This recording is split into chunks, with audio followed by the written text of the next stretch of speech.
샬롬 샬롬. 성도 여러분, 지난 한 주 동안에도 평안하셨습니까? 오늘도 즐겁고 복된 주일입니다. 오늘은 2022년 7월 17일 주일 맞이합니다. 우리 다 그 자리에 일어나셔서 찬송 36장으로 하나님께 나갑시다.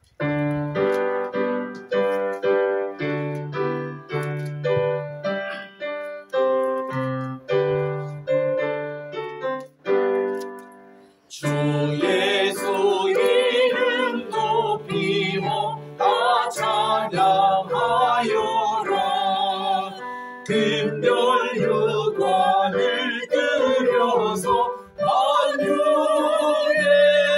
주 찬양. 금별 유관을 들여서 만유의 주 찬양. 주 예수 당한 고난을 보지줄 죄이나 내 귀한 복에 빠져서 만유의 주 찬양. 내 귀한 복에 빠져서 만유의 주 찬양. 이 제국 위에 거하신 권집사족들 그 크신 위엄 높여서 만유의 주 찬양. 그 크신 위엄 높여서 만유의 주 찬양. 주 믿는 성도 다 함께 주 앞에 엎드려 무궁한 노래 불러서 만유의 주 찬양. 무궁한 노래 불러서 만유의 주 찬양. 아멘. 여호와의 율법은 완전하여 영혼을 소성시키며 여호와의 증거는 확실하여 우두한 자를 지혜롭게 하며 여호와의 교훈은 정직하여 마음을 기쁘게 하고 여호와의 계명은 순결하여 눈을 밝게 하시도다. 여호와를 경외하는 도는 정결하여 영혼 묵음까지 이르며 여호와의 법도는 진실하여 다 의로우니 근곳 많은 순금보다 더 사모할 것이며 꿀과 송이꿀보다 더 달도다. 아멘.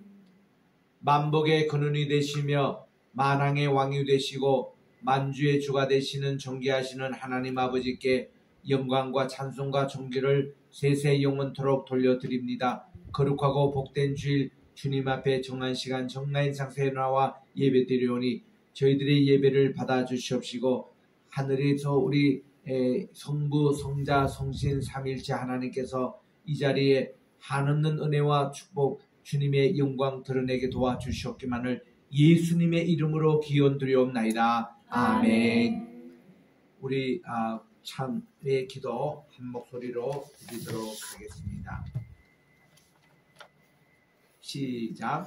사랑과 은혜가 충만하신 하나님, 재헌절을 맞이하는 대한민국이 법치주의 정신대로 신의, 정의, 평화, 희락의 공동체가 되게 하옵소서. 시기, 살인, 미움, 분쟁, 사기, 악독, 수군수군하는 행동, 비방과 비평, 교만과 자랑, 악을 도모함, 불효, 동정, 동성애, 약속을 어긴, 무자비 등 모든 잘못과 허물들을 용서해 주옵소서. 저희들이 주님의 보혈과 권능을 믿고 삶을 바꾸고 자신을 새롭게 하게 하소서. 그리하여 저희가 생명의 주님이신 예수 그리스도 안에서 나날이 행복과 삶의 즐거움을 누리게 하옵소서. 오늘 예배를 통해 의와 진실과 영으로 거듭나게 하사 새로운 피조물로 거듭나게 하옵소서. 나라의 주인이신 예수님의 이름으로 기도드립니다. 아멘. 우리 하나님은 의롭고 미쁘시사 우리가 고백한 모든 죄를 예수님의 보혈로 다 용서해 주실 줄 믿습니다. 아멘. 우리 교동문 100번 다 찾으셔서 오늘은 우리 재연들이기 때문에 나라사랑 두 번째 교독을 하도록 하겠습니다. 교동문 100번입니다. 할렐루야, 내 영혼아 여호와를 찬양하라. 나의 생전에 여호와를 찬양하며 나의 평생에 내 하나님을 찬송하리로다. 귀인들 의지하지 말며 도울 힘이 없는 인생도 의지하지 말지니 그의 호흡이 끊어지면 흙으로 돌아가서 그날에 그의 생각이 소멸하리로다. 야곱의 하나님을 자기의 도움으로 삼으며 여호와 자기 하나님에게 자기의 소망을 두는 자는 복이 있도다. 여호와는 천지와 바다와 그 중에 만물을 지으시며 영원히 진실함을 지키시며 억눌린 사람들을 위해 정의로 심판하시며 줄인 자들에게 먹을 것을 주시는 이시로다. 여호와께서는 갇힌 자들에게 자유를 주시는도다. 여호와께서 맹인들의 눈을 여시며 여호와께서 비굴한 자들을 일으키시며 여호와께서 의인들을 사랑하시며 여호와께서 나그네를 보호하시며 고아와 과부를 붙드시고 악인들의 길은 굳게 하시는도다. 아멘. 4장 찬송입니다.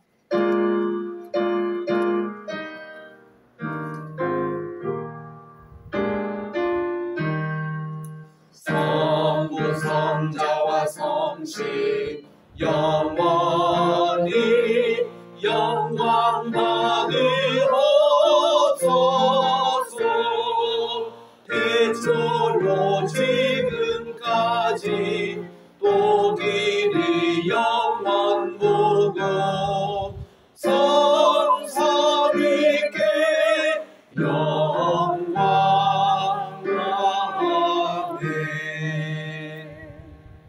그 자리에 앉으셔서 우리 오근사님 나오셔서 기도 인도해 주시겠습니다.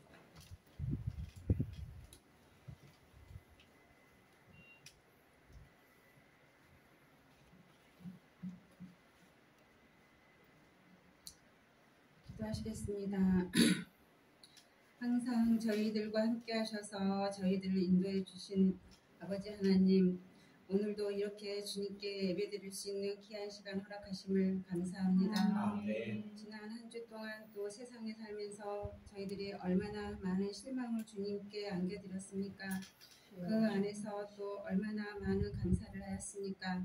지금 이 시간 저희들 한 주 동안 지은 죄 회개할 수 있는 시간 되게 하시고 이 귀한 시간에 하나님의 말씀을 증거하시는 우리 목사님 큰 은혜와 복을 주시고 듣는 저희들 세상에 나아가서 믿지 않는 일과 똑같은 사람 되지 않게 하시고 하나님의 자녀에게 좀 더 모범이 되는 저희들이 되게 하여 주시옵소서. 아버지 하나님, 또한 간절히 원하건대 오미크론 변이로 인해서 또다시 많은 코로나 환자가 발생하고 있습니다. 나 혼자쯤이야가 아닌 나 혼자만이라도 하는 마음으로 생활하면서 지켜야 하는 모든 곳에서 저희들이 최선을 다할 수 있도록 하여 주시고 후유증으로 인해 고통받고 있는 이들과 원인을 알지 못하여 고통받고 있는 이들도 많이 있습니다. 주의 손으로 안수하시어서 깨끗함을 시켜주시옵소서. 또한 세계의 전쟁으로 원치 않으면서도 총을 들어야 하는 젊은이들을 구원하여 주시옵시고 평화 협상으로 마무리되어 세계가 안정되고 온 나라가 물가도 안정될 수 있도록 도와주시옵소서. 또한 우리나라 대통령을 위해 간절히 기도드립니다. 무엇보다도 하나님을 알게 하시고 하나님을 두려워하게 하시고 또한 국민들의 손으로 뽑은 걸 기억하게 하시고 세계 여러 정상들과 나란히 함께 하실 때에 부족함이 없도록 아버지 하나님 지켜주시옵소서. 국민들의 목소리에 귀 기울이게 하시고 현명하고 지혜롭고 존경받는 지도자가 되게 하여 주시옵소서. 아버지 하나님, 우리 겟세마네 교회와 또 선교회와 신학교를 위해 간절히 기도드립니다.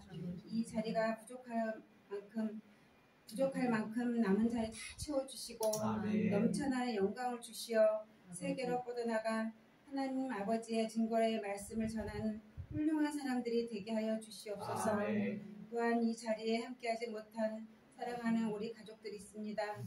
아직은 주님을 모르는 이도 있고 시간에 쫓겨 이 자리에 나오지 못한 이도 있습니다. 아버지. 그들에게 주님의 사랑을 알게 하는 정말 놀라운 역사가 일어나게 하시고 주님의 사역을 다하는 귀하게 쓰임받는 사람들이 될 수 있도록 인도하여 주시옵소서. 아멘. 기도하는 이의 어여쁨을 보시고 자녀들을 위해 기도하는 어머니들의 기도를 응답하여 주시고 무엇보다도 지혜로운 어머니가 되어 주님 보시기에 참으로 미쁜 저희들이 되게 하여 주시옵소서. 아멘. 오늘도 이 시간 함께 하시는 주님 사랑하고 또 사랑합니다. 말씀 증거하시는 우리 목사님 늘 건강 지켜주시고 함께하는 우리 사모님에게도 건강을 지켜주시고 두 분이 가는 곳마다 성신님 함께 하셔서 보이지 않는 눈에는 밝게 비춰주시고 하나님의 말씀을 증거하는 곳마다 놀라운 역사가 일어날 수 있도록 힘을 넣어주시고 아멘. 무엇보다도 피곤치 않도록 하시옵소서. 아멘. 주님께서 늘 함께 하심을 믿습니다. 아멘. 지금은 주님께 예배드리는 처음 시간입니다. 마치는 시간까지 주님 은혜 함께 하시고 다시 시작되는 한 주도 우리 주님 안에서 생활하는 저희들 되게 하여 주시옵소서. 아멘. 감사와 영광과 모든 걸 저희에게 주시는 사랑과 은혜가 풍성하신 우리 주 예수님의 이름으로 감사하며 간절히 기도드립니다. 아멘.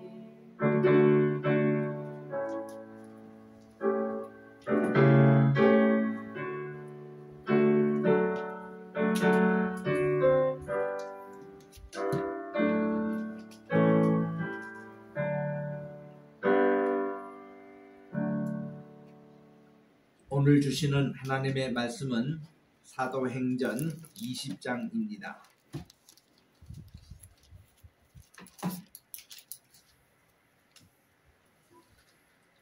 사도행전 20장은 신약의 223쪽에 있습니다.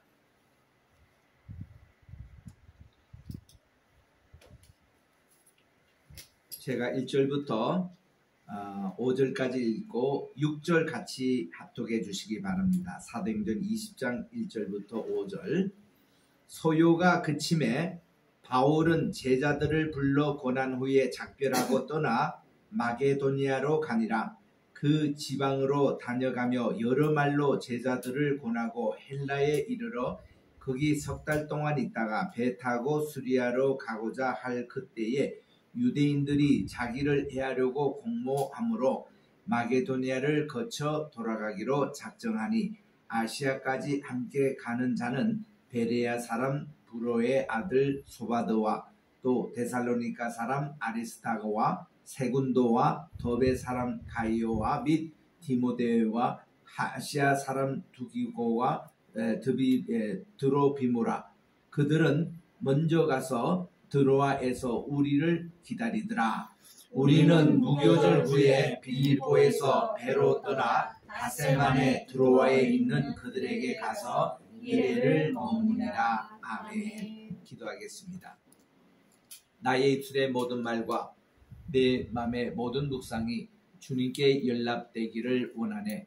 하나님 아버지, 오늘도 준비된 이 귀한 사도행전 20장의 말씀을 통해서 3차 세계 선전도를 하는 바울 일행과 같은 마음으로 이 여행에 함께 참여하여 복음을 땅 끝까지 전하는 일에 저희들도 동행하게 도와주셨기만을 예수님의 이름으로 기도드립니다. 아멘.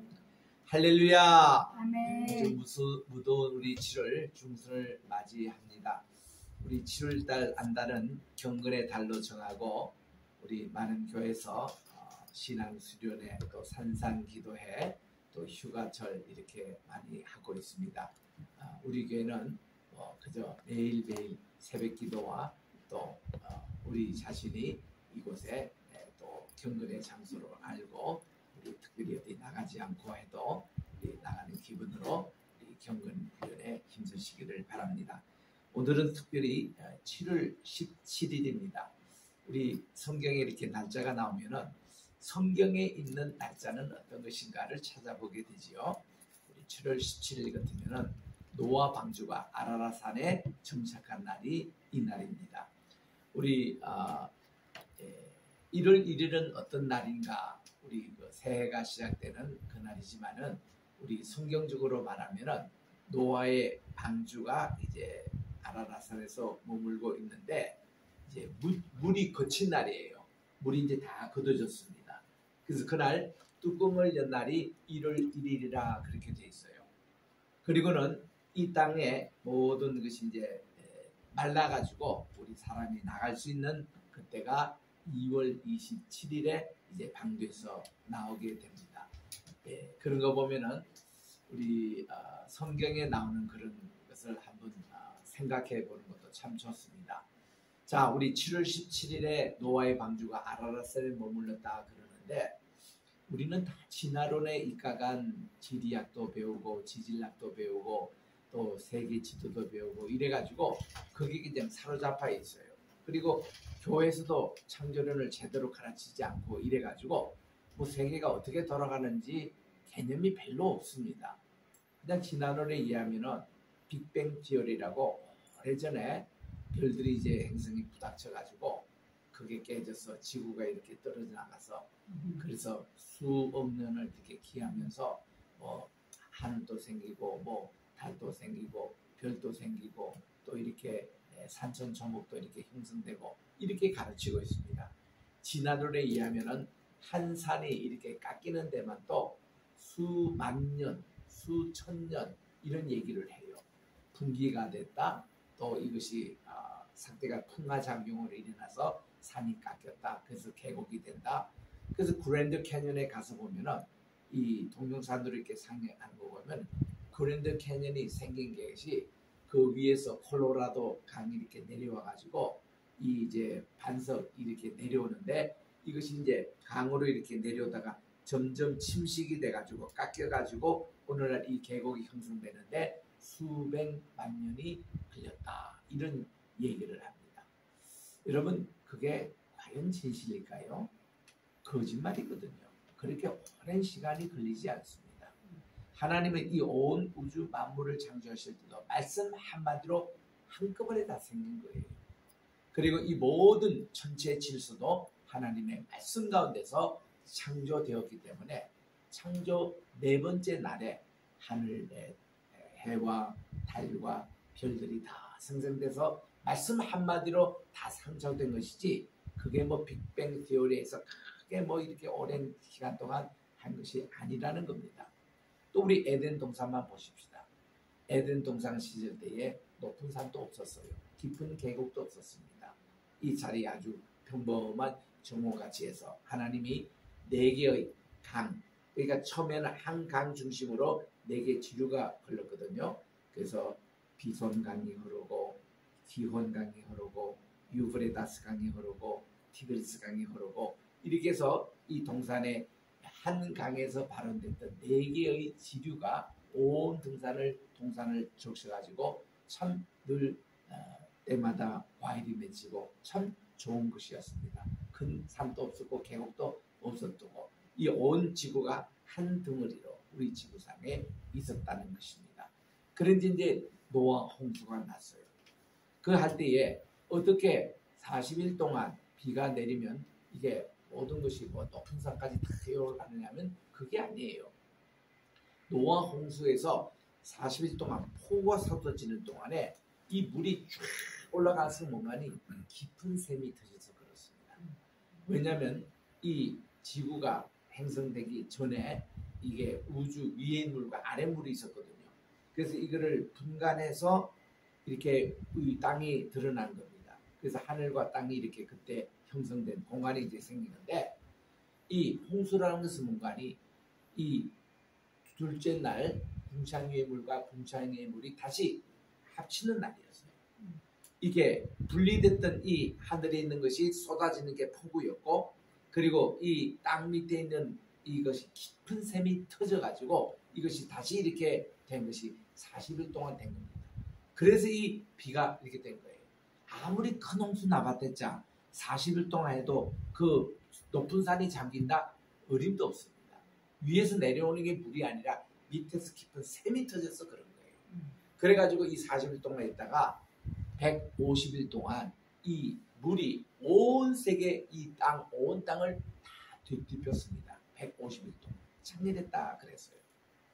그런데 어느 이제 기점에 하나님께서 이제 물도 그만 내려오게 하고 깊은 샘 물도 그만 오게 하고 그래서 이 창이라는 것을 하나님이 다 이제 내리게 하신 그때가 바로 이 7월 17일 기점입니다. 그래서 이때에 물이 이제 빠져나갈 때 생긴 것이 오늘날 히말라야 산맥, 오늘날 아라랏산, 그리고 오늘날 우랄 알타이 산맥, 또 모든 천산, 파미르 고원, 그랜드 캐년, 또 이 로키 산맥, 안데스 산맥, 모든 이게 아파라치 산맥이라며 이런 모든 것이 산과 들과 이것이 한꺼번에 이것이 다 형성이 됐는데 그때 이 한 지구의 이 가운데 아시아 땅인 에덴 동산만 제외하고는 나머지 5대양 6대주로 떨어 나가서 오늘날 이 지도 형태가 된 거예요. 노아 홍수 바로 직후에 이렇게 된 겁니다. 그러니까 이러한 내용들을 교과서에 좀 실어가지고 제대로 좀 가르쳐 줘야 되는데 이런 게 없기 때문에 어떤 것이 이게 뭐 진화론적으로 끼워 맞추니까 이게 맞지가 않는 겁니다. 그래서 이 온대들이 오늘날 형태로 이렇게 생겨난 겁니다. 그래서 이 노아의 방주가 아라랏산에 머물렀다는데 이 아라랏산이 본래 산이 있던 것이 아니었어요. 노아 홍수가 이제 내리고 와서 그게 이제 높은 산이 된 것이고 그리고 이제 아라랏산이 한 5,320m인데 거기서 조금 내려와서 4,200m 거기에 노아 홍수가 그 방주가 그게 머물렀던 장소가 지금 발굴이 되어서 이제 가면은 이 노아 방주가 이렇게 생겼구나 직접 육안으로 볼 수 있는 그런 이제 기회까지 온 겁니다. 그래서 이런 7월 17일이 그런 날입니다. 또 우리 한국으로는 1947년, 48년입니다. 7월 12일 날 대한민국 헌법이 제정이 됐어요. 그리고 오늘 7월 17일 날 이 헌법이 공포가 돼서 이 날을 우리가 제헌절로 지키고 있습니다. 원래 74주년이에요. 이 헌법이 만들어질 때 이때 우리 생각해야 합니다. 이 헌법이 기초가 어디 있냐면은 우리나라 3.1 독립선언서 있죠. 그게 우리나라 헌법의 기초입니다. 그리고는 재정국회의원들이 미국 헌법을 모체로 한 거예요.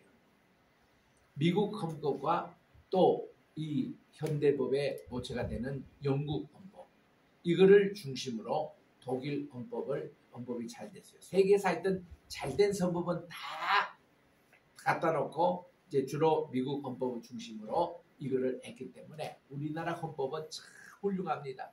그 조목조목이 전문 있고 13조로 나눈 우리나라 헌법 아주 좋습니다.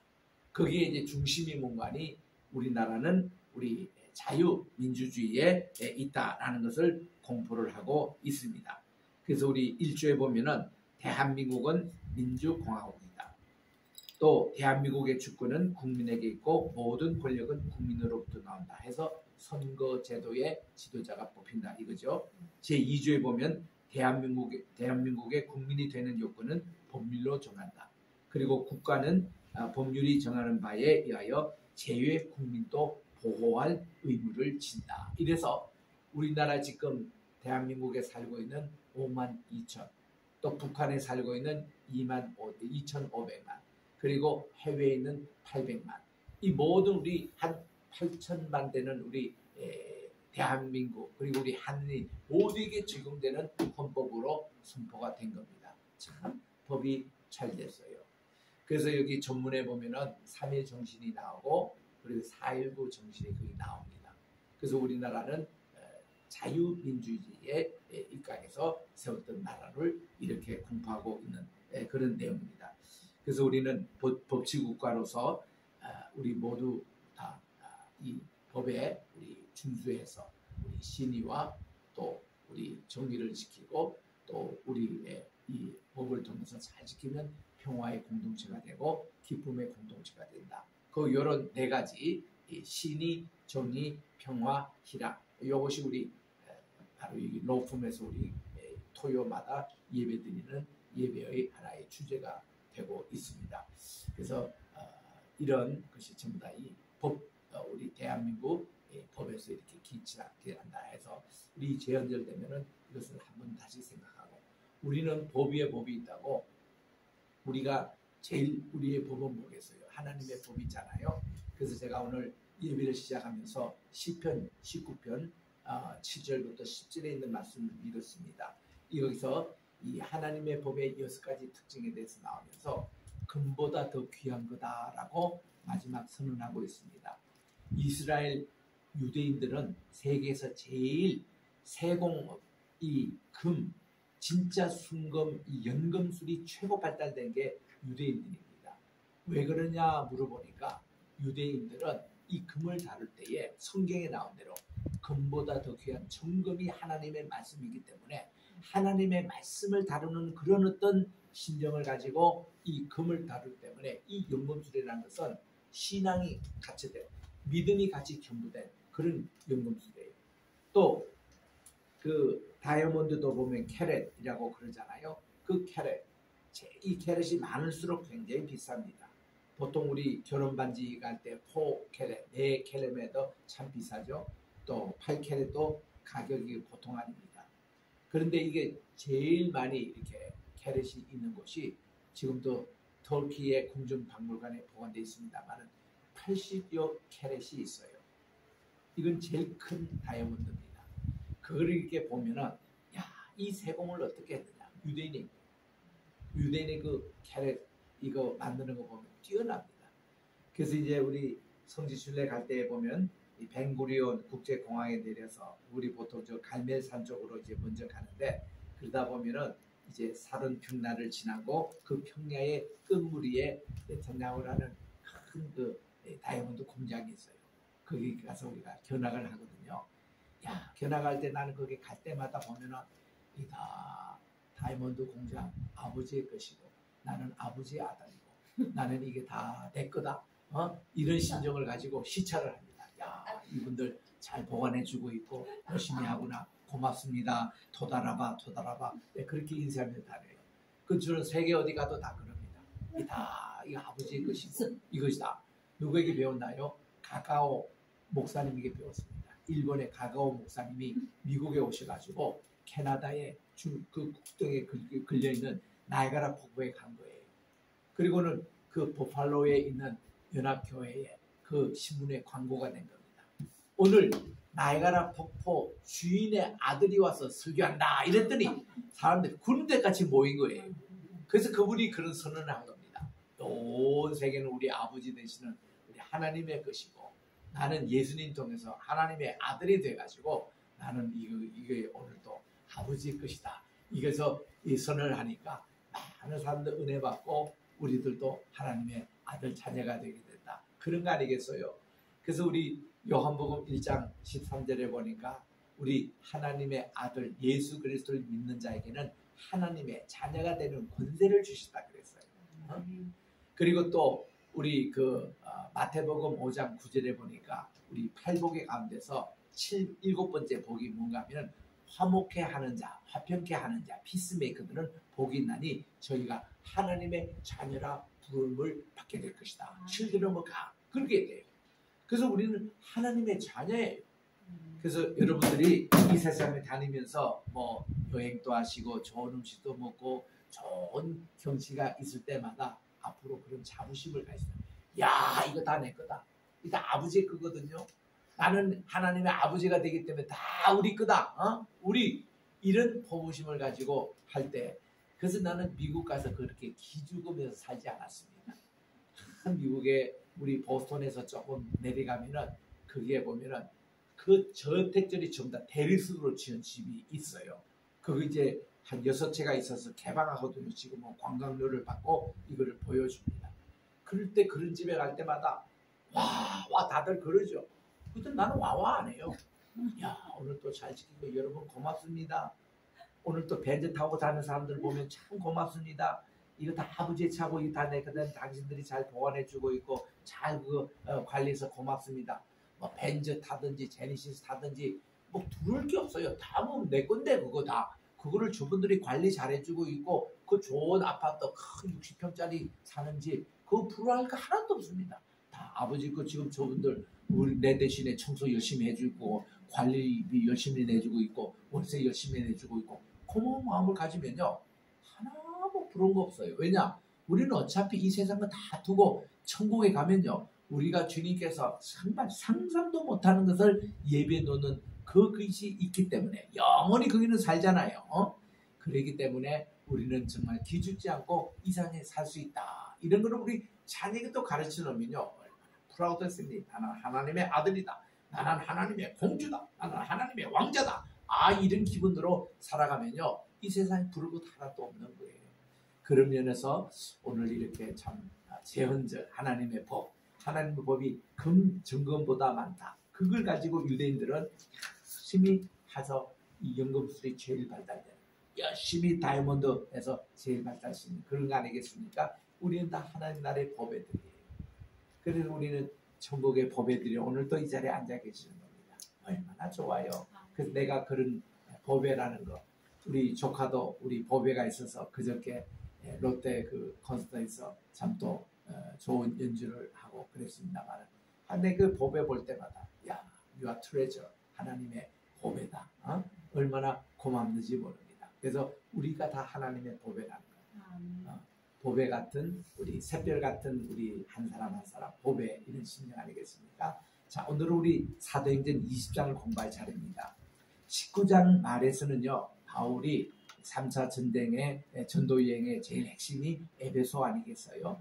에베소에서 이제 복음을 전하면서 두란노 성도 세우고 에베소 교회도 세웠습니다. 개척을 했습니다. 근데 이 에베소는 얼마나 사람들이 교만하고 지식도 많고 또 변론하기도 좋아하는지 쉽지 않는 목회를 한 겁니다. 그 어떤 심령을 오늘 20장에서 토로하는 것을 우리들이 읽게 됩니다. 그래서 이 에베소 떠날 때에 그렇게 해피엔딩으로 끝나지 않았습니다. 바울이 거의 쫓기다시피 에베소를 탈출해 나간 겁니다.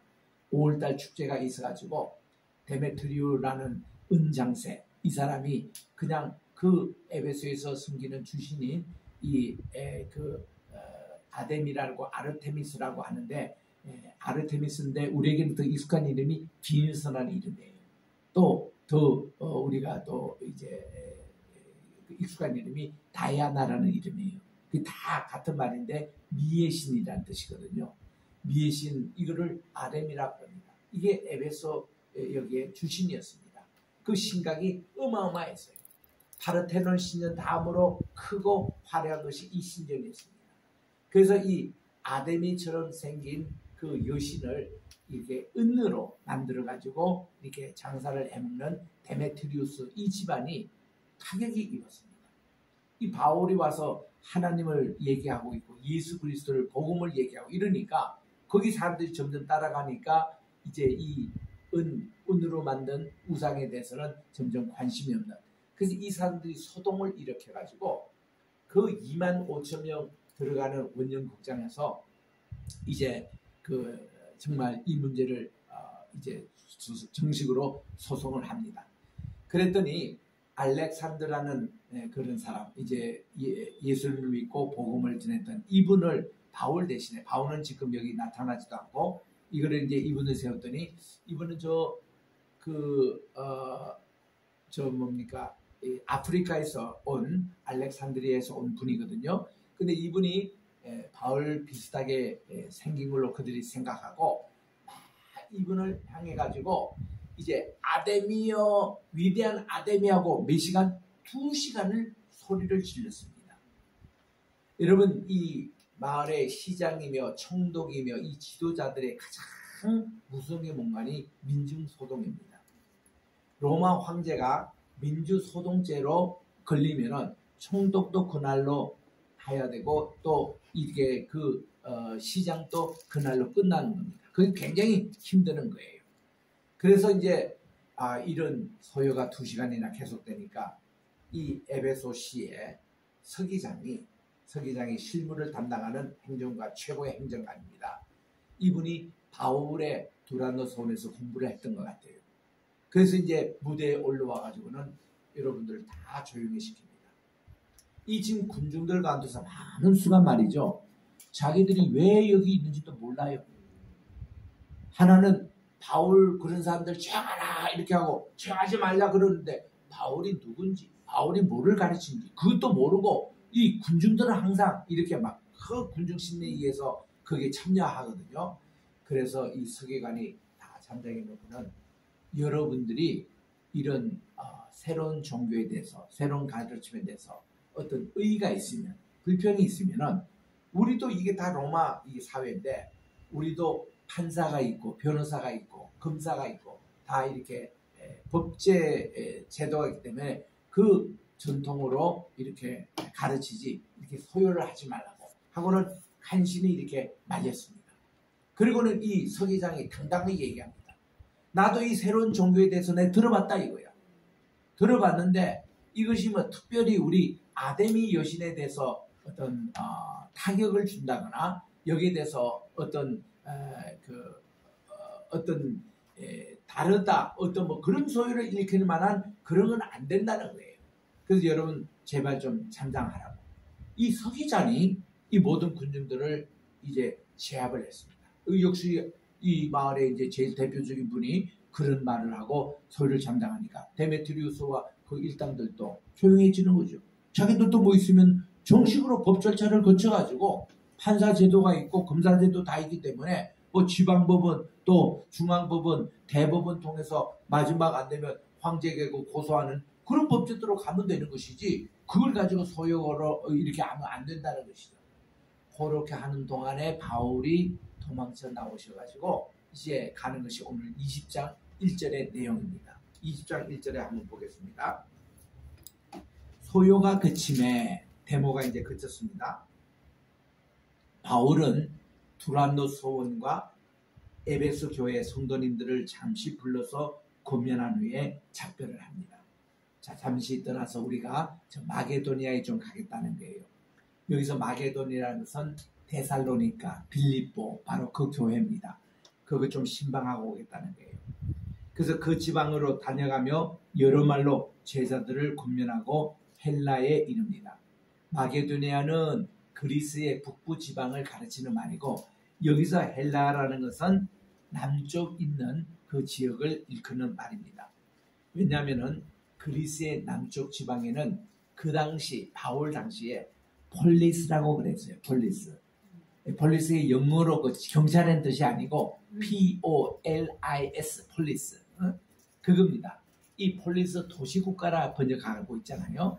도시국가가 한 100여 개가 있었습니다. 그 중에 대표적인 폴리스가 고린도, 또 아테네, 또 우리 잘 아는 이제 300만 무슨 전사라고 하는 그런 이제 도시 이런 데가 다 폴리스라고 불렀습니다. 그래서 우리 예수님 당시에도 데가볼리 지방에 가실 때 그럴 때 말하는 것은 갈릴리 좀 동쪽에 보면은 데가볼리, 데카라는 것은 열이라는 뜻이 라틴말로 데카멜론이라는 말 나오잖아요. 데카 열이라는 말입니다. 그리고 볼리라는 것은 폴리스의 준말이에요. 데가볼리는 10개의 지방 도시 헬라식의 그 도시가 있었습니다. 갈릴리 동쪽에 예수님이 그 건너편에 가셔서 그라사에 가서 그 마귀 들린 청년을 고쳐주신 그 일도 있잖아요. 그래서 데가볼리는 10개의 그 이제 그 지방 도시인데 그 마을마다 제우스 신전이 있었습니다. 제우스가 가장 좋아하는 고기가 우리 한국 사람처럼 삼겹살 좋아했대요. 돼지고기를 좋아했대요. 그래서 이 제우스 신전이 있는 곳에는 돼지를 그렇게 많이 쳤다는 겁니다. 그 예수님이 그라사에 있는 청년에게 할 때 이것이 말이죠. 마귀의 12군단이나 속해 있는 군단이라는 것은 9,000명 내지 12,000명 군인을 군단이라고 그러거든요. 그 군단이 들어가 있는 거예요. 그만큼. 그래서 예수님이 물었습니다. 야, 너희들 나가. 그러니까 이들이 우리 어디로 나갈까요? 어디로 나가고 싶어 하니까 우리 저 돼지떼에게 우리 가게 해주소서. 이 마귀들을 그래요. 그걸 끄죠. 그러니까 이들이 가서 다 2,000마리 돼지떼에 들어가서 이것이 전부 다 갈릴리 기어 들어가지고 다 몰살당했습니다. 아마 그때 갈릴리 물 마시면 그 오염돼가지고 어떻게 됐어요? 네. 그리고 이 2,000마리나 그 이렇게 죽었던 이유의 그 배경이 그런 데 있는 거예요. 데가폴리라는. 그 폴리스라는 게 다 여기 제우스 신전이 있었던 그런 곳이거든요. 그래서 이 헬라라는 것이 남쪽 아가야 지방을 얘기합니다. 아테네 있고 고린도 있는 그리고 또 갱거리아 있는 이런 곳에. 그래서 이제 거기서 3절에 보니까 석 달을 있다가 이때 아마 고린도도 방문했을 것이다 그 말입니다. 배를 타고 다시 시리아로 가고자 할 때 이 배는 갱거리아 항구에서 이제 타고 가지 않습니까? 이 시리아는 본래 선교 파송했던 안디옥, 시리아 안디옥 그 지역을 가고자 할 때에 유대인들이 자기를 해하려고 공모함으로 마게도냐를 거쳐 돌아가기로 가는 곳마다 이 바울의 복음을 전하기를 방해하는 유대인들이 있었습니다.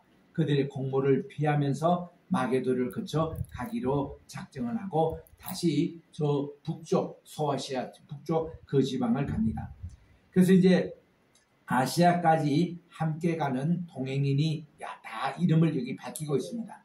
베레아 사람 프로, 또 그 아들인 소바드, 또 데살로니가 사람 아리스타고, 또 세군도, 더베, 가이오, 그리고 디모데, 아시아의 사람 두기고, 그리고 브로비모 9명이 지금 언급이 됐지만은 여기에 6절부터 8절 보면 우리가 계속 나오잖아요. 13절도 우리라는 말이 나오고 우리라는 말이 계속 나오는데 이 우리가 지금 바울의 일행을 얘기하는 거예요.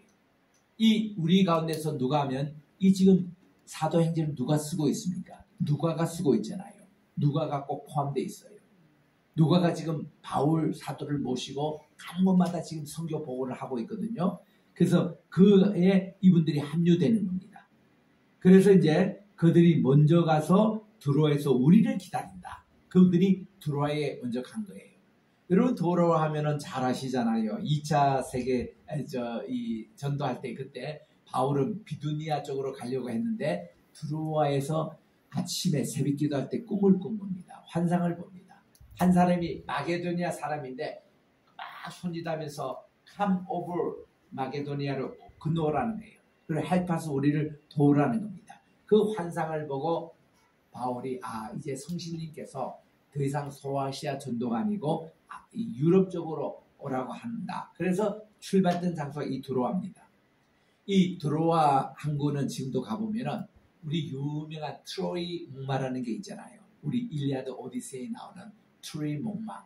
그 트로이하고 한 10km 정도 떨어진 그렇게 멀지 않는 곳에 있습니다. 그 드로아에 다시 이제 바울이 가게 된 겁니다. 자, 그래서 이제 닷새 만에 거기에 도착을 해서 드로아에서 일주일 동안 그곳에 머물면서 생긴 일을 여기서 적고 있습니다. 7절에 가봅니다. 그 주간에 첫날이 됐어요. 우리가 떡을 떼려고 모였는데 바울이 이튿날 떠나고자 하여, 여기서 떡을 뗀다는 것은 꼭 음식을 먹는다는 뜻이 아니고 우리 성에서 떡이라는 것은 성찬식을 얘기하는 겁니다. 이제 사도가 오래간만에 오셨으니까 성찬 예식을 하려고 그들이 기다리고 있었던 거죠. 요즘은 좀 중국교회가 좀 나아졌습니다만은 제가 그 중국교회 선교를 1980년대부터 다녔거든요. 그때는 중국으로 바로 못 들어갔습니다. 우리나라하고 수교가 안 돼가지고 1981년 그때 갈 때는요. 홍콩을 통해 가지고 광저우로 해서 기차를 타고 이동해서 이렇게 가곤 했던, 그 당시 중국은 아주 형편없었습니다. 얼마나 참 못 살고 우리나라의 60년대 초 정도 수준이었던 그런 것이 그 중국이었거든요. 그 중국을 제가 오랫동안 다녔습니다. 그러니까 이제 중국에 갈 때마다 이렇게 보면은 목회자가 거기는 없어가지고 다 교인들도 많이 모이고 지방교회도 많이 모이고 한 집사님이 예배를 인도하세요. 뭐 때로는 100명, 200명씩 처소교회라고 많이 그 분들을 모이는데 목회자가 없기 때문에 그들은 성찬식을 받지 못합니다. 세례를 받지 못해요. 그래서 우리가 목회자가 이제 가면요, 그것 좀 해달라는 거예요. 제발 세례 좀 해주고 안수기도 받기를 원하고 그리고 성찬식을 좀 준비를 해달라는 거예요. 그래서 우리는 그때 공식으로 성교 못합니다. 공산체대입니다. 그때 4인방이 다스리는데 등소평이 그저 있을 때입니다.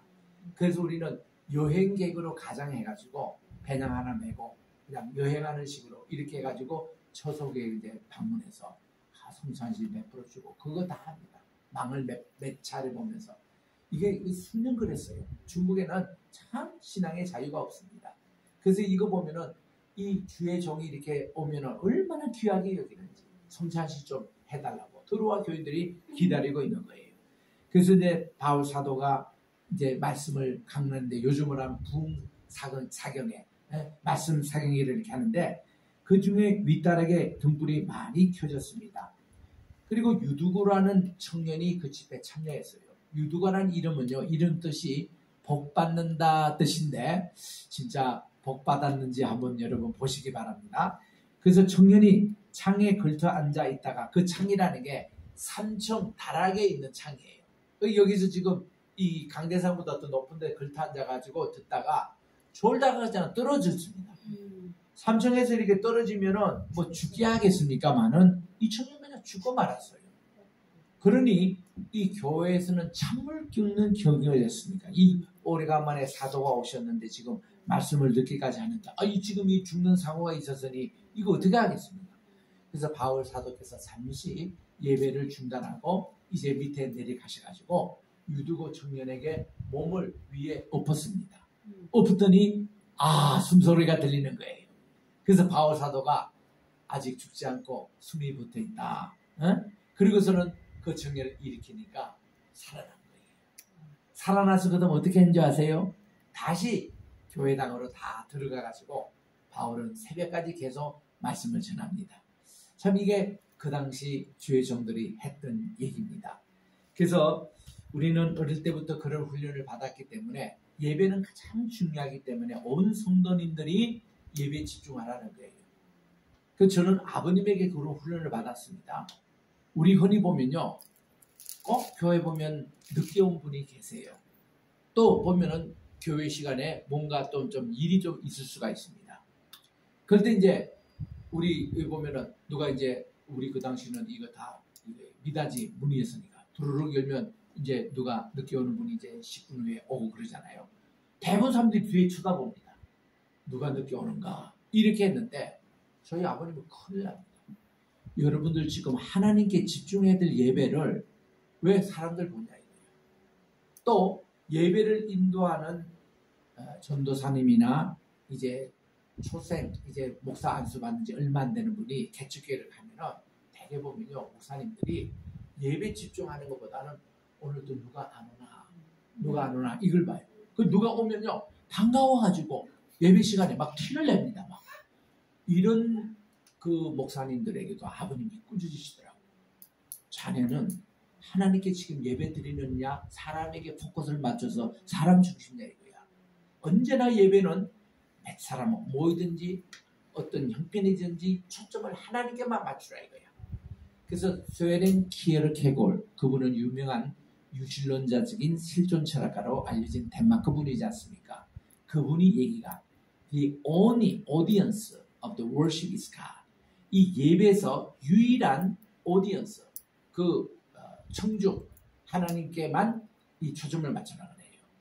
그래서 이거를 우리가 생각하면 예배는 항상 하나님께만 드리기 때문에 하나님이 초점 때문에 누가 여기 소프라노가 특성하잖아요. 청중에서 많은 교회에서는요 그분 잘했던 막 박수칩니다. 이거 예배하기 위해서는 큰일 날 일이에요. 여기가 뭐 음악회입니까? 그분 연주자입니까? 이 모든 일을 하나님께 바치는데 누가 특송을 하든 누가 대표기를 하든 누가 지금 설교를 하든 누가 지금 여기서 손자실 집례하든 모든 주인공은 하나님이에요. 그렇기 때문에 우리는 성가대가 할 때에 성가대가 끝나고 나서는 아멘으로 응답하면 되는 것이지 박수를 쳐버리면은 내가 지금 음악회 장으로 만든 예배 시간이 아니에요. 그게 아니고 지금 찬양대 하면요 이분은 지금 우리를 대표해서 지금 이번에 서고 있는 거예요. 내가 나는 소프라노, 나는 엘토, 나는 테너, 베이스에 나도 앉아서 하나님 함께 찬양 드리고 있는 거예요. 끝나고 나서는 아멘. 하나님만 오디언스, 하나님만 관중입니다. 하나님만이 영광을 돌리는 것이 예배입니다. 그렇기 때문에 어떤 다른 짓을 하면 안 돼요. 심지어는요, 예배 시간에 막 그냥 지진이 났어요. 우리 대전에서 우리 교회 예배 드릴 때에 임명태 목사님 모시고 지진했는데 이 목사님이 또 한편 또 그걸 하시는지 어떤 말씀을 한 거 아니? 이게 빌립보 교회에서 이제 말씀을 전하는데 하나님이 루디아를 통해 가지고 하는데 그 루디아의 마음속에 마음에 지진이 일어날 수 이런데 진짜 지진이 난 거야. 그게 언제였냐면 포항에서 그때 큰 지진이 일어날 때입니다. 그 대전까지 막 흔들렸어요. 그 우리는 큰 어떤 차가 지나갔나 왜 이런 게 있냐 막 이게 흔들렸다고. 그러니까 또 뭐 예배 그러고는 우리 예배는 아무 의식 계속한 겁니다. 나중에 보니까 그 지진이 일어났다는 거예요. 그거예요. 천재지변이 일어났다 할지라도 예배가 끝나지 않을 때는 계속 예배에 초점을 맞춰서 하나님께 지금 예배를 드리는 거예요. 이런 정신으로 우리 자녀들에게 훈련시고 이렇게 하면요. 우리 가정 예배나 이럴 때 다 그렇습니다. 요즘 날 제가 예배 설교하다가 맨 끝 찬송할 때 그냥 쓰러지고 말았습니다. 이럴 때도 내가 정신 차리고 뭐라고 했어요. 아니 내가 축도를 해야 되는데 하고 축도합시다. 이거는 내가 쓰러져도 예배는 하나님께 지금 드리고 예배 끝날 때까지는 정말 주님께 시간이기 때문에 그렇게 한 거잖아요. 이게 손양은 목사님도 말씀을 전하고 계시는데 쪽지가 올라오는 겁니다. 목사님 지금 두 아들 동신이와 동인이가 지금 공산당에 지금 학살을 당했다는 거예요. 빨리 와보러시는 거예요. 손 목사님이 일체 배포도 안 했습니다. 그대로 아무 일도 없이 예배 다 마치고 그리고는 축도 끝나고 광고 시간에 성도에게 제가 아까 설교하는 도중에 이런 쪽지를 받았는데 여러분들 시간 나신 분은 저와 같이 지금 임종 예배를 드리러 같이 갑시다 하고 가신 거예요. 그게 우리 선배 목사님들이 가르쳐줬던 모습입니다. 예배가 중심이기 때문에. 그래서 여러분들도요 누가 뭐 새로 오신 분이나 이러면 일단은 관심을 끄세요. 그냥 예배만 초점을 맞추자. 한두 명만 어떤 뭐 소란을 누가 피운다거나 무슨 뭐 밖에 무슨 일이 있으면 한두 번만 나가시면 되는 거예요. 모든 다른 분들은 탁 집중. 그렇게 하는 게 좋습니다. 이거는 굉장히 예배학에서 중요하게 제 포인트인데 유두고가 그렇게 살아 다시 돌아왔을 때에 우리 생각에는 막 그걸로 이제 집회도 끝나고 뭐 하잖아요. 그게 아니에요. 다 살려놓고는 다시 집회가 계속돼서 새벽까지 계속되고 이겠습니다. 그때 유두고도 다시 말씀을 다 듣고 예배에 참여한 이런 모습이었습니다. 자, 이게 이제 그 드로아에서 일어났던 사건입니다. 그 다음에 이제 우리가 거기에 보면 12절 사람들이 살아난 청년을 데리고 가서 적지 않게 위로를 받았다 그렇게 돼 있고 이제 13절에 갑니다. 거기서 떠나가 배를 타고 아소에서 바울을 데리고 이제 남쪽으로 지금 내려오는 거예요. 에게해에서 남쪽으로 내려오면서 그리로 가니 이는 바울이 걸어서 가고자 하여 그렇게 정한 것이다. 그래서 이제 아소에서 우리를 만나니 바울 일행이 다 거기 다시 만났습니다. 우리가 배에 태우고 미둘레네로 가다가 거기서 떠나 기호 앞에 지나고 이튿날 사모로 들르고 또 그 다음날 밀레도에 이르다는데 밀레도 요 지금 지명 이름이라는 것은 오늘날 지금 에게해에서 밀레도로 내려오면은 다 그치는 그런 지명들입니다. 그래서 이렇게 배 타고 보면 저것이 바로 기호였습니다. 저것이 이제 성경에 나오는 그런 사모아 섬입니다. 이런 이제 얘기를 합니다만은 밀레도에 도착한 거예요. 밀레도는 지금 가보면 밀레투스라고 그래요. 바로 에베소 항구의 앞바다에 있습니다. 바울이 지금 에베소에 다시 그 교회 방문하면은 좀 골치 아픈 일들이 많습니다. 바울을 해하려고 기다리는 그런 사람들도 있을 것이고 또 바울이 감으로써 많은 성도님들에게 긴장을 느끼고 또 민폐를 줄 수 있는 그런 상황이기 때문에 지혜롭게 한 거예요. 밀레도 항에 있으면서 사람을 한 분 보내가지고 밀레도의 장로님들 몇 분이 되는지는 몰라요. 한 12분 됐을지는 모르겠습니다. 그분들을 초청해서 밀레도 항으로 오라고 했습니다. 그래서 와가지고 그분들과 지금 작별 인사를 하는 거예요. 작별 인사할 때 바울이 맨 끝에 좀 무슨 얘기를 하는가니 내가 이제 여러분들 보고는 다시는 여러분의 얼굴을 보지 못할 겁니다. 이 말에 그들이 눈물로 흘리며 이제 작별을 하는 겁니다. 저는 이제 교회를 심호하다가 교회를 떠날 때에 그때 이 작별하는 그런 우리 다시 만날 때까지 그 찬송 부르면서 눈물이 범벅이 되고 끝까지 불러본 적이 없습니다. 우리 이게 참 그 찬송을 부르면요 눈물이 그렇게 나는지 몰라요. 이제 다시 못 본다니까. 그렇잖아요. 우리 장례식 때 보면은요 그 사람은 죽어서 천국 가요. 그리고 눈물 굳이 흘릴 필요는 없습니다. 그러나 인간적으로는 다시 못 본다니까. 그 눈물이 나는 거예요. 그건 자연스러운 일이죠. 그죠? 그래서 이제 여기 에베소 성도들과 그런 눈물의 진 작별을 하는 거예요. 하면서 바울이 이제 했던 19절부터 했던 저들과의 작별 상립니다. 일종의 이것이 우리를 또 눈물 겹게 만드는 얘기입니다. 19절에 보면 이렇게 나와요. 자, 제가 지금 여러분들에게 어떻게 목양을 한 것을 여러분도 아는 바니 19절에 곧 모든 겸손과 눈물이며 유대인의 관계로 말미암아 당한 시험을 참고 주님이 섬긴 것과 이런 내용들은요. 에베소에서 3년 동안 그가 목회할 때에 감히 얘기하지 못했던 얘기입니다. 지금 얘기하는데 참 어려웠다는 거예요. 매일 난 눈물로 새벽 기도하고 눈물로 내가 저녁 기도하고 여러분들을 이렇게 참 많은 눈물을 이렇게 흘렸다는 거예요.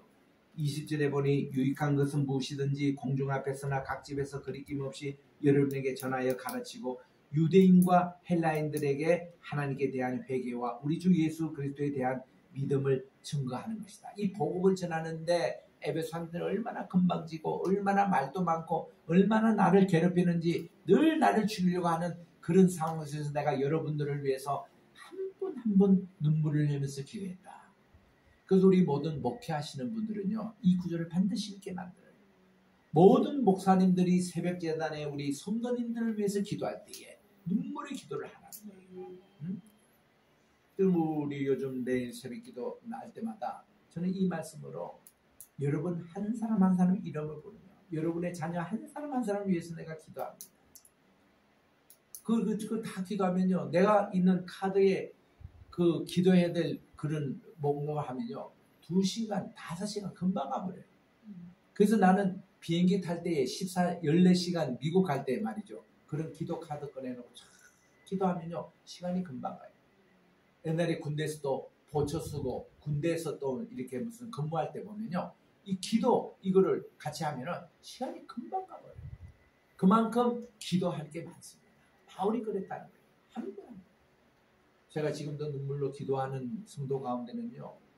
제가 45년 전에 섬겼던 용락교회 교회 또 40년에 섬겼던 기자촌 교회를 위해서 기도하고 또 아버님 교회 대형교회를 위해서 기도하고 또 제가 미국에서 섬겼던 보스턴에 있는 평화교회를 위해서 정말 이런 교회들 성도님들을 위해서 다 간절히 기도합니다. 우리 게세마네 교회 초창기부터 있었던 성도님들, 선교사님들 이거 다 기도하는 거예요.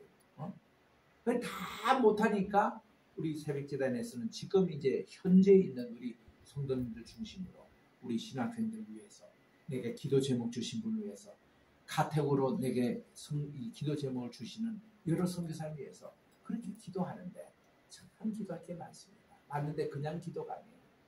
여기 보니까 눈물로 겸손으로 여기 보니까 정말 이런 내용의 간절한 기도를 했다는 것을 고백합니다. 지금 에베소 그 장로님들에게. 그리고 23절에 보니까 이제 내가 지금 예루살렘으로 가는데 성신님께서 각 성회마다 내게 예루살렘에 이번에 가면 결박이 기다리고 환란이 나를 기다린다고 한다는 거예요. 그때 24절에 오늘 요절 말씀인데 유명한 말씀을 합니다. 목사 안수 받을 때 이 말씀으로 권면을 해요. 내가 달려갈 길과 주 예수께 받은 사명 곧 하나님의 은혜의 복음을 증언하는 마천에 있으는 내 생명조차 조금도 귀한 것으로 여기지 아니한다. 나는 그런 결박이 기다리고 박해가 기다리는 자들도 나는 간다. 그러면서 25절에 보라 내가 여러분들 중에 왕래하며 하나님 나라를 전파하였으나 이제는 여러분들이 다 내 얼굴을 다시 못 볼 줄을 아노라. 이게 이제 우리가 작별에 대한 그런 이별. 그러므로 오늘 여러분에게 증거하는 것과 모든 사람의 피에 대해서 내가 깨끗하니 내가 꺼리지 않고 하나님의 뜻을 다 여러분에게 전파하였습니다. 그리고서는 우리 권면합니다. 이 장로님들에게. 여러분들 장로님들은 자기를 위하여 또는 온 양떼를 위해서 삼가십시오. 항상 행동과 말에 조심하십시오. 성신님이 그들 가운데서 여러분을 감독자로 삼고 하나님이 자기 피로 사신 교회를 보살피게 하셨는데 제가 떠나더라도 사원 일이라는 게 사이비 이단입니다. 또 영적인 그런 이게 원수들입니다. 여러분들에게 들어와서 그 양떼를 아끼지 아니하며 여러분들에게 제자를 끌어 자기를 따르게 하고 이렇게 이런 많은 방해가 있다는 것이죠. 이번에도 아베 수상을 이렇게 살해했던 그 청년 어머니가 통일교에 빠가져가지고 통일교에 그렇게 많은 돈을 다 내고서는 자기들은 빚더미에 있다는 거죠. 여기 화가 나서 이렇게 살해까지 있다고 하는데 그 이단들을 그 말로가 그렇습니다. 그래서 이렇게 이제 조심을 시키고 나서는 31절에 그러므로 여러분들이 일깨워 내가 3년 동안이나 밤낮 쉬지 않고 눈물로 목양을 하고 눈물로 가르치고 눈물로 여러분들을 대했던 훈계했던 것을 기억하라는 거예요. 이 말은 뭔가니 여러분들 장로님들 교회를 섬기실 때 눈물로 섬기라는 거죠. 성도님들 보살펴주고 병든 자 같은 병든 자 심정으로 밥을 굶고 있는 자 같은 밥을 굶는 수 있는 가난한 그런 모습으로 외로운 자 같은 외로운 심정으로 이거를 하라는 겁니다. 주님이 그렇게 하시던 거예요. 내일 모레 우리 양이틀간 우리 한국의 경건 인물들을 순례하는 국내 성지순례를 떠납니다. 우리 신학교는 주기적으로 국내 성지순례와 또 이스라엘 성지순례를 하고 있습니다. 지난 34년 동안. 그 내일은 우리가 주로 호남 지역을 다닙니다. 광주부터 화순 그리고 고창, 영광 이 네 군데 가서 우리 신앙의 선배들이 어떻게 신앙생활을 해온 것을 살핍니다. 우선 광주에 가서 김최흥종 목사님 이 나 환자의 어머니를 아버지라고 부르는 분이에요. 또 나 환자의 어머니라고 부르는 분이 서수평 선교사님. 그분이 했던 광주 기독병원 옛날에는 제중원이었습니다만은 그 양림동에 있어요. 거기부터 시작해서 우리 신앙의 선배들 화순에 가면은 한국의 호세아라 일컫는 이세종 선생님, 맨발의 성자라고 이르는 이연필 선생님의 고향이 화순입니다. 그리고 화순에 가면은 고인돌이 그렇게 세계에서 제일 많은 곳이 있습니다. 569개 남아있는 그곳에 가서 고인돌 하나하나가 하나님께 예배를 드렸던 제단이거든요. 거기서 우리 그 위에 다 가서 무릎을 꿇고 기도합니다. 기도하고 그리고는 우리 신안에 가서 신안의 그 문중경 선교사님 기념관에서 우리가 잡니다. 자면서 거기서 문중경 선교사님의 순교의 그 일대기를 다시 한번 우리가 살펴보고 그리고 저녁 기도회 하고 쉬고 아침에 6시에 거기서 새벽 기도를 해요. 내가 그래서 이 화요일날 새벽 기도가 내가 우리 교회에 없기 때문에 황 장로님이 대신 좀 인도하십시오 했더니 하실 말씀이 목사님 거기 문중경 기념관 그 교회에서 줌으로 그대로 시편 강의를 하시라는 거예요. 우리가 여기서 다 줌으로 참석할 테니까 그런 말씀을 하시길래 아이고 제가 그렇게 그럼 하겠습니다 하고 줌으로 할 거예요 그날. 그래서는 이런 우리 기도회 우리 이런 경건의 인물들 다 훑어보고 영광에 가면은 그 애월교회 같은 교회는 보면 공산당의 한교인 77명이 이렇게 순교했던 이런 현장을 가보게 됩니다. 그리고는 고창에 가면 다시 고인돌의 군락지가 있어요. 그래서 우리 정명범 전도사님이 이제 강도사로 인허받고 우리가 예배를 한 후에 우리가 서울로 오려고 합니다. 이런 1박 2일의 일정을 통해서 호남 지역의 윤맥을 이렇게 살피는 그런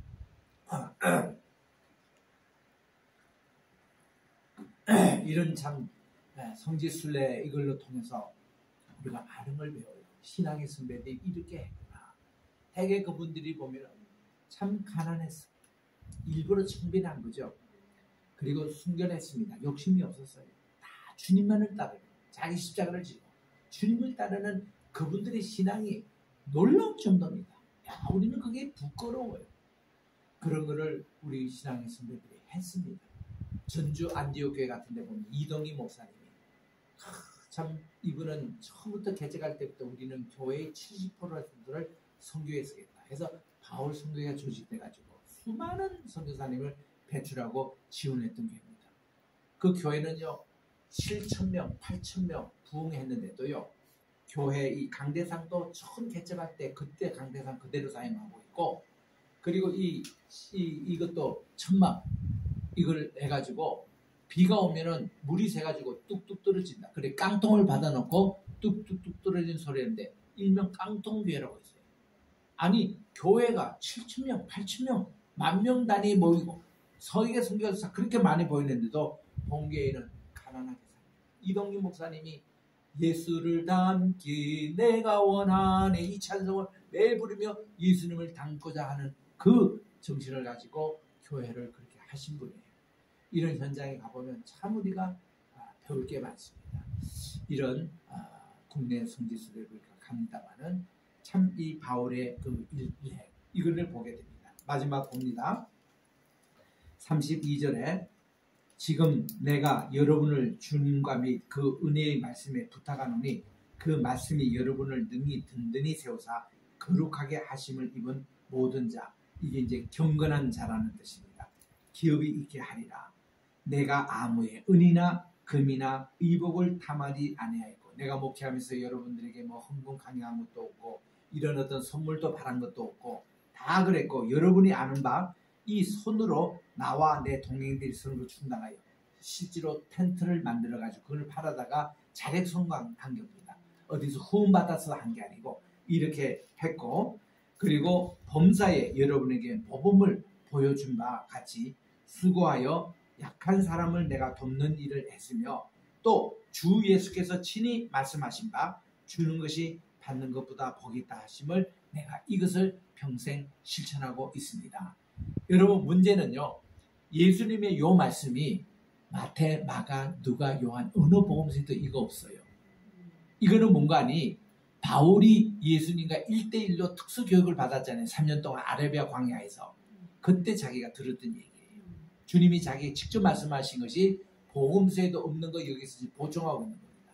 우리 한번 따라합시다. 주는 것이 받는 것보다 복이 있다. 받는 것보다 복이 있다. 이게 우리 게세마네 선교회의 주제입니다. 늘 우리들은 베풀고 우리는 받는 것보다는 늘 주는 것. 이것을 바울이 지금까지 실천했다는 거예요. 그래서 에베소 장로들에게 이런 말씀을 하고서는 이것을 하는 이유가 여러분들도 이런 목회를 이어가라는 거예요. 그리고 오늘날 우리 모든 교회가 이거를 이어가라는 겁니다. 교회가 돈이 생기면 무슨 비전 센터를 짓고 뭐 교육관을 짓고 불필요한 거를 그렇게 세울 필요가 뭐가 있어요. 이번에 3년 동안 우리 보지 못했습니까? 코로나가 오니까 뭐예요? 교회 건물이 무슨 소용이 있습니까? 그런 큰 건물에 3천명 모이는 건물에 뭐 10명만 들어가라 50명만 들어가라 99명만 들어가라 이러니까 지금 그 숫자가 아직도 안 채워지는데 또 지금 4차 유행이 또 시작이 됐다고 하잖아요. 교회는 건물 중심이 아니에요. 그 돈 가지고 선교해야 합니다. 그리고 가난한 사람들 섬겨야 돼요. 교회 예산이 남는 순간부터 교회는 타락하기 시작합니다. 목회자가 배가 부르는 순간부터 그 목회자는 초심을 잊어버리게 됩니다. 여기에 우리 깨끗해야 됩니다. 그래서 우리 신앙의 선배들, 이번에도 우리 국내 성지순례 그런 분들을 찾아서 우리는 보는 거예요. 이연필 선생님이나 김용모 목사님이나 이세종 이분들이요. 다 자기가 돌아가실 때 유언으로 남긴 문간이 나는 이제 죄인으로 죽는데 주님께 이제 물론 용서를 받았지만 나는 죄인으로 죽기 때문에 절대로 관 서지 마라. 실제로 관 안 썼어요. 관 깎고 아깝다는 거예요. 그 수의 따로 입히지 말라. 내가 그냥 평소에 입는 이 거지 같은 이게 좋다는 거죠. 그리고는 무슨 따로 이렇게 뭐 장례하지 말고 그 이제 가마떼기에 둘둘 말아가지고 그냥 그냥 이게 땅 파고 그냥 묻어라. 묘비도 쓰지 마라. 내 이름 남기지 말라. 이렇게 다 돌아가신 분들이에요. 그분들이. 우리 신앙의 선배들이 그랬습니다. 얼마나 좋아요. 요즘같이 무슨 뭐 장례식에 뭐 누가 오고 조이금 뭐 들어오고 또 거창하게 뭐 하고 행사하고 꽃 들고 얼마나 아까워요. 그거 다 이렇게 하는데 내 자녀도 그런 거 전혀 하지 말라는 거예요. 나는 지금 벌써 유언합니다. 내가 장래가 생기거든요. 절대로 그런 거 아무것도 할 필요 없고 저를 위해서 울 필요도 없고 찬송가만 한 10개 불러주라. 내가 평소 좋아하는 하늘 가는 밝음부터 찬송가 불러주고 그리고는 간서지 말고 뭐 이게 폐가 하지 말고 나를 위해서 기여할 건 하나도 없고 그냥 윤사무엘 목사는 예수님은 닮아가다가 산 사람이다. 그거 한 줄만 기억하면 끝. 모든 영광 하나님께 돌리는 거고 내 이름 기억할 필요도 없는 것이고 이런 것이지 요즘 너무 한 게 아니냐 이거지. 교회마다 지금 문제가 생겨서 무슨 한데 전부 다 재성분 돈 때문에 그래요. 욕심 때문에 그래요. 이게 과연 주님을 기쁘게 할 일이냐 이거죠. 우리 한국교회 정신 차리십시오. 오늘도 이 방송을 듣는 우리 선교사님들, 우리 선교사님의 초심을 잊지 맙시다. 우리가 배고프고 우리가 환난 당하고 이랬던 일들 그게 진짜입니다. 진짜. 오늘 우리 바울이 지금 이 에베소 장로들에게 자기 지금 목회담을 그대로 지금 고백했잖아요. 겸손과 눈물과 가난과 헌신과 온전히 주를 위해서 주는 것이 받는 것보다 복이 있다. 이거 하나 실천하기 위해서 지금까지 달려온 그분의 목회, 선교의 삶을 우리가 본받아 우리 가는 우리가 모두 되시길 주의 이름으로 축원합니다. 기도하겠습니다. 하나님 아버지 감사합니다. 오늘도 우리 사도행전 20장을 통해서 3차 세계 전도 여행의 마무리를 지금 읽고 있사오니 우리도 또 바울의 그 귀한 목양의 정신을 본받아 우리 하나님 눈물로 주님께 기도하며 정말로 하나님께서 보여주신 겸손과 그리고 또한 우리의 청빈 이것을 꼭 실천하며 주는 것이 받는 것보다 복이 있다는 이 말씀을 우리들 다 실천할 수 있는 우리 한 사람 한 사람 되게 도와주시옵기만을 예수님의 이름으로 기도합니다. 아멘. 찬송가 570장을 부르며 준비하시는 금 하나님께 봉헌합니다.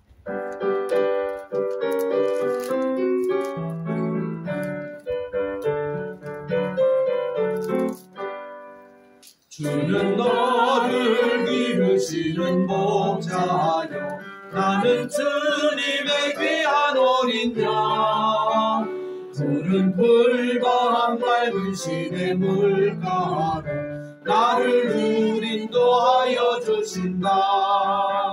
주는 너의 좋은 목자 나는 그의 어린 양 저를 따라 꼴을 먹여주시니 내게 부족함 전혀 없어라. 예쁜 새들 노래하는 아침과 노을 비키는 본 황홀에 사랑하는 나의 목자 은석이 나를 언제나 불러주신다. 주는 나의 좋은 목자 나는 그의 어린 양 저를 따라 꼴을 먹여주시니 내게 부족함 전혀 없어라.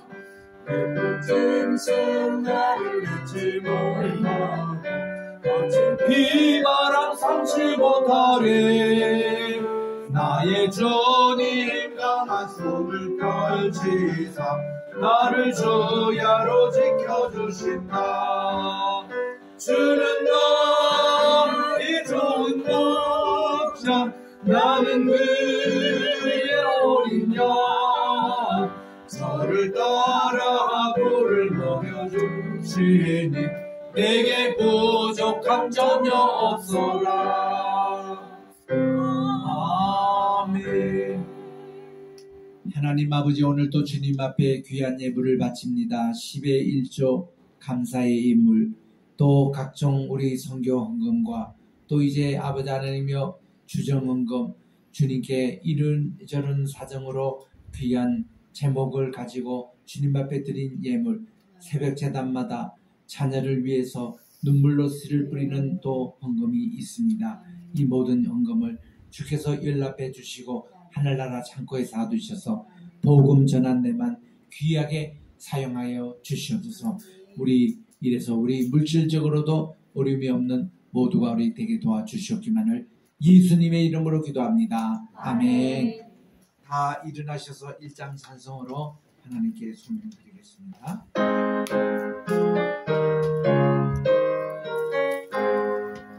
만복의 근원 하나님 온 백성 찬송 드리고 조천사역 찬송하세 찬송 성부 성자 성신 아멘.